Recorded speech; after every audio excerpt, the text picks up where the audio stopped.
తెలంగాణలో విద్యార్థులకు good news. వచ్చే విద్యా సంవత్సరం నుంచి మరో 3000 పాఠశాలల్లో ప్రీ ప్రైమరీ విద్యను అందుబాటులోకి తీసుకురావాలని ప్రభుత్వం నిర్ణయించింది.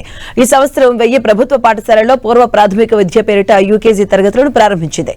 తాజాగా ప్రభుత్వం 2000 నుంచి 2500 పాఠశాలల్లో కొత్తగా పూర్వ ప్రాథమిక తరగతులను ప్రవేశపెడతామని బడ్జెట్ సందర్భంగా ప్రకటించింది. పాఠశాల విద్యాశాఖ మాత్రం 2700 నుంచి 3000 వరకు ప్రాథమిక పాఠశాలల్లో యూకేజీ తరగతులను ప్రారంభించాలని సన్నాహాలు మొదలుపెట్టింది. ఏ పాఠశాలలో ప్రీ ప్రైమరీ అవసరమో అధ్యయనం చేసి తమకు జాబితా పంపాలని డీఈఓలను ఆదేశించింది. దీంతో మొత్తం 6000 మందికి తాత్కాలిక ఉద్యోగాలు లభించబోతున్నాయి. 12700 గ్రామ పంచాయతీల్లో ఒక్కో పంచాయతీ పరిధిలోని ఒక పాఠశాలలో ప్రీ ప్రైమరీ తరగతులను ప్రారంభించాలి అనేది ప్రభుత్వ లక్ష్యం. ప్రస్తుతం 1362 పాఠశాలల్లో ఈ తరగతులు నడుస్తున్నాయి. వాటిల్లో ఆయా ఇన్స్ట్రక్టర్స్ నియమించబోతున్నారు. ఆయాకు నెలకు 6000, ఇన్స్ట్రక్టర్ కు 8000 చొప్పున గౌరవ వేతనం అందించబోతున్నారు.